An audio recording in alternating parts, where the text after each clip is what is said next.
Hello, আসসালামু আলাইকুম। সবাই কেমন আছেন? এই তো আলহামদুলিল্লাহ ভালো আছি। এটা একটা শর্ট ভিডিও। আমরা যাচ্ছিলাম মেট্রো রেলের নিচে। সো মেট্রো রেল দেখাও হবে।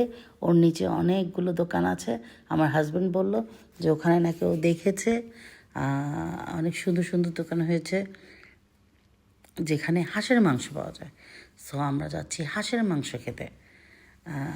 বাচ্চা যদিও আমার মেয়ে অলরেডি ঘুমিয়ে গিয়েছিল কিছু দূর যাওয়ার পরে। আমরা রিক্সা ভবনে বের হয়েছিলাম। আমার ছেলে ঘুমায়নি, এই যে মেয়ে ঘুমিয়ে গেছে। তো আমি একটু চারিদিকে ভিডিও করছিলাম কোথায় কি আছে কি না আছে। এর মধ্যে এই গাড়িগুলো এসে খুব ডিস্টার্ব করছিল। আর এই তো এই জায়গাটা বেশ ভালো লেগেছে, একদম খোলামেলা পরিবেশ আর সব কিছুই সুন্দর। ওদের অ্যারেঞ্জমেন্টগুলো সুন্দর, শুধু একটু মানে বালির নিচে বালি ছিল, মাটি আর কি, মাটি বালি, ওটার উপরে ওরা চেয়ার টেবিল বিছিয়ে দিয়েছে। যদি নিচে কার্পেটিং হতো বেশি ভালো হতো, যেহেতু অনেক মানুষ এসেছিল।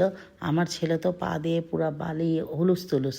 এখানে মটকা চা ছিল, হাঁসের মাংস ছিল, অনেক কিছু ছিল, বিফ ভুনা থেকে শুরু করে মোটামুটি ভালোই মানে। আর সন্ধ্যাবেলায় সবাই অফিস থেকে ফিরে মেট্রো এলে তারপরে নিচে এসে মোটামুটি ভুরিভোজ, সুন্দর ভুরিভোজ। এই তো সব খাবারের ছবিগুলো আমি নিচ্ছিলাম। হাঁসের মাংস, তারপরে 2 রকমের হাঁসের মাংস, তারপরে গরু কলিজা ভুনা, গরু ভুনা। আমার ছেলে যদিও এগুলো কিছু খায়নি, সে শুধু পরোটা আর জিলাপি খেয়েছে। এখানে জিলাপিও ছিল। আর এগুলো চাপ, চিকেন চাপ। আর এখানেও এই সেম 3-4টা স্টল, অনেকগুলো স্টল আছে। সব স্টলেই অলমোস্ট সেম আইটেম, হয়তো টেস্ট ডিফারেন্ট হতে পারে, আমি জানি না। আমি একটা স্টল থেকেই খেয়েছি, সো আমি সবগুলো স্টলের কথা বলতে পারবো না। টেস্ট ডিফারেন্ট হয়তো, কিন্তু সবই সেম দেখতে টেকতে, এবং খাবার সবই একই রকম সব আছে। এই যে বিফ, হাঁস, কলিজা, ভুড়িও ছিল, ভুড়ি ভুনা ছিল। এই যে এই আপুটা বলছিল আমাকে ওদের কী কী আছে, চালের আটা রুটি, পরোটা, তারপরে ছিটা রুটি, তারপরে আপনার চাপটি, অনেক কিছুই ছিল। এই যে আমার ছেলে ইয়ে খাচ্ছে, কী বলে, জিলাপি খাচ্ছে, জিলাপি খাচ্ছে। তারপরে এই তো আমাদের হাঁসের মাংস চলে যাবে। মেয়ে তো পুরা ঘুমের রাজ্যে। এই যে হাঁসের মাংস চলে আসলো। এই তো এই পর্যন্তই, খাওয়া দাওয়া করে বাসায় চলে আসলাম। তারপরে 1 কাপ চা খেলাম, 1 কাপ চাও খেয়েছিলাম। চাটা খেয়ে বাসায় চলে আসলাম। এই তো সব মিলায়। না, চা খাওয়ার পরে আরও কিছু ছিল। চা খাওয়ার পরে তো আমরা বের হয়ে দেখি বিশাল এক পানের স্টল।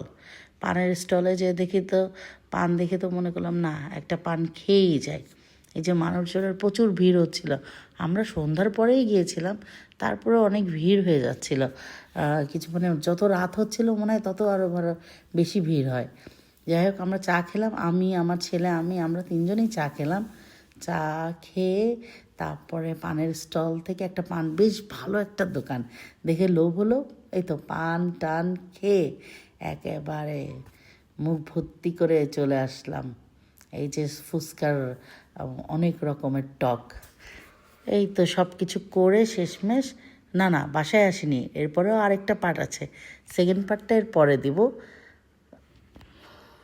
ঠিক আছে, বাই বাই, আল্লাহ হাফেজ, ভালো থাকবেন।